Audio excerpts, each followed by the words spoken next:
अर्जुन ने जैसे ही अपनी माँ से उषा और अपने प्यार का जिक्र किया तो मॉडर्न सोसाइटी में उठने बैठने वाली माँ उनके प्यार के लिए राजी नहीं होती और वो ये सुनते ही भड़क जाती है। क्या तुम्हारा दिमाग खराब हो गया है अर्जुन? कान खोलकर सुन लो, उषा जैसी मिडिल क्लास लड़की इस घर की बहू नहीं बनेगी, नहीं बनेगी, कभी नहीं बनेगी। माँ, उसके मिडिल क्लास होने में उसका क्या कसूर है? और मिडिल क्लास है तो क्या हुआ, वो किसी से कम थोड़ी है। तू ज्यादा जुबान मत चला, तुझसे ज्यादा देखी है मैंने ये दुनिया और मैं इन मिडिल क्लास की लड़कियों की रग रग से वाकिफ हूं। अपनी माँ की बात अर्जुन की समझ से परे थी। उसने माँ की बात सुन तो ली, लेकिन मन ही मन एक फैसला ले लिया और उषा के साथ मंदिर में जाकर शादी कर ली। फिर उसे अपने घर ले आया। अर्जुन के साथ उषा को देख उसकी माँ का गुस्सा 7वें आसमान पर चला जाता है। खबरदार, खबरदार जो इस लड़की को लेकर मेरे घर के अंदर आया। माँ, ये लड़की ही अब आपकी बहू है। और जहां तक रही घर के अंदर आने की बात, तो अब तो आपकी बहू ने अपने शुभ कदम घर के अंदर रख दिए हैं। निर्मला, छोड़ दो, माफ कर दो उन्हें। आखिर वो हमारे बेटे की पसंद है और अब तो इस घर की बहू भी है। नहीं, मैं इसे कभी माफ नहीं कर सकती। ये इस घर में नहीं आएगी, मतलब नहीं आएगी। निकल जाओ यहां से। ये सुनते ही पास ही खड़ी उनकी जवान बेटी धीरे से मां से कहती है, ये क्या कह रही हो मम्मी? भाभी बालिग है और शादी करके आई हैं। अगर ज्यादा जोर जबरदस्ती की तो पुलिस केस भी हो सकता है। हमारे परिवार की इज्जत ही नहीं, आप जेल भी जा सकती हैं। अपनी बेटी की बातें सुनकर मां घबरा जाती है। तो क्या करूं, इस 2 कौड़ी की मिडिल क्लास लड़की को घर की मालकिन मान लूं? तुम भी ना मां, मैंने ऐसा तो नहीं कहा। बस अभी इस लड़की का पलड़ा भारी है, लेकिन ज्यादा दिन तक रहेगा नहीं। हम ऐसी चाल चलेंगे कि ये ज्यादा दिनों तक यहाँ टिक नहीं पाएगी। बेटी की बात सुनकर मां खामोश हो जाती है और रात भर बेटी के साथ प्लानिंग करती है। दूसरे दिन जब बहू पहली बार खाना बनाने जाती है तो माँ बेटी प्लानिंग करती है। मम्मी, भाभी आज पहली बार खाना बनाने जा रही है और आप तो जानती है ना पापा का नेचर। उन्हें अच्छा खाना पीना कितना पसंद है। अगर जरा सा खाने में कमी हुई नहीं कि उनका मुंह फूल जाता है और फिर वो उसी खाने के बेस पर खाना बनाने वाले को भी जज करने लगते हैं। बिल्कुल, तभी तो मैं तुम्हारे पापा के खाने से कोई कॉम्प्रोमाइज नहीं करती। बस तो आज भाभी के खाने के साथ ऐसा तिकड़म करेंगे कि भाभी का फर्स्ट इम्प्रेशन ही पापा के सामने खराब हो जाएगा। और आप तो जानती हैं कि first impression is the last impression. उसके बाद बेटी शक्कर के पाउडर का पैकेट निकालते हुए कहती है, ये देखो मम्मी, ये शक्कर का पाउडर है, इसे नमक के डिब्बे में डाल दो। भाभी इसे नमक समझकर दाल और सब्जी में डाल देंगे और फिर ये शक्कर अपना ऐसा कमाल दिखाएगा कि पापा के सामने भाभी और भैया दोनों की बोलती बंद हो जाएगी। ये कहते हुए दोनों खिलखिलाकर हंसती हैं और सास जाकर नमक के डिब्बे में पिसी हुई शक्कर डाल देती है। बहू खाना बनाते वक्त उसे नमक समझकर दाल और सब्जी में डालती है। सब्जी और दाल खाते ही ससुर भड़क जाते हैं। बहू, ये कैसा खाना बनाया है? मीठी दाल, मीठी सब्जी। ये दाल सब्जी बनाए हैं या मिठाई? चीनी क्यों डाला खाने में?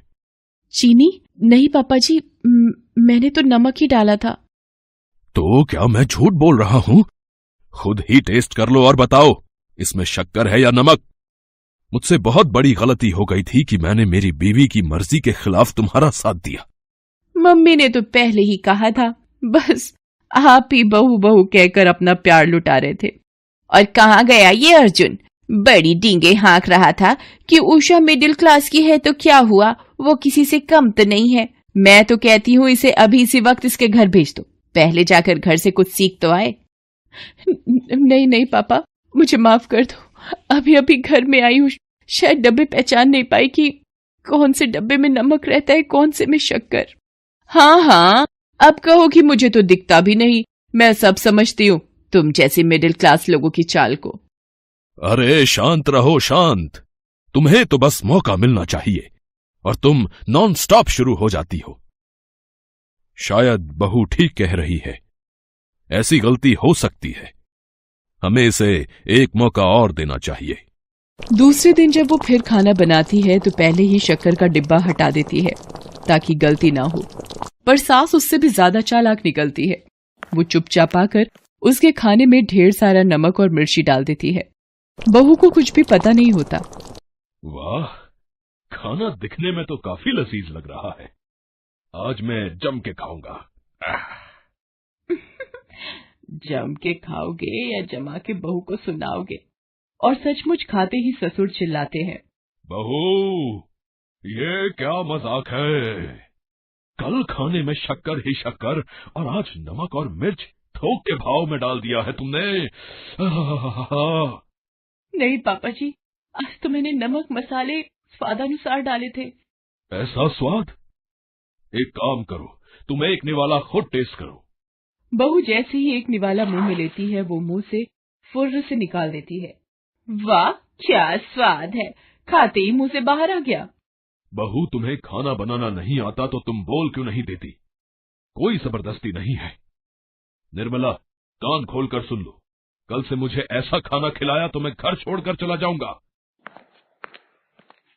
पापा, ये आप क्या कह रहे हैं? अरे, आप क्यों घर छोड़कर जाएंगे? जिन्हें जरा भी शर्म हो वो छोड़कर जाएं ये घर। बहू की समझ में नहीं आता है कि उसके साथ क्या हो रहा है, लेकिन उसे ये जरूर पता लग गया था कि इस घर में उसकी राह आसान नहीं है। और उसकी जिंदगी में जब भी कोई ऐसी परिस्थिति आती थी जहां उसकी राहें उसे मुश्किल लगती थी, वो अपने गुरुजी के पास जरूर जाती थी। गुरुजी बहुत ही पहुंचे हुए और दयालु किस्म के आदमी थे। उसने वहां जाकर उन्हें सारी बातें बताई।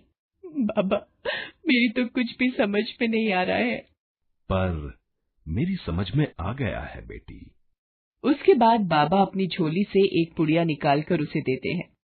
ये जादुई मसाला है, इसे तुम जिस खाने में भी डालोगी उसका स्वाद अपने आप अच्छा और स्वादिष्ट हो जाएगा।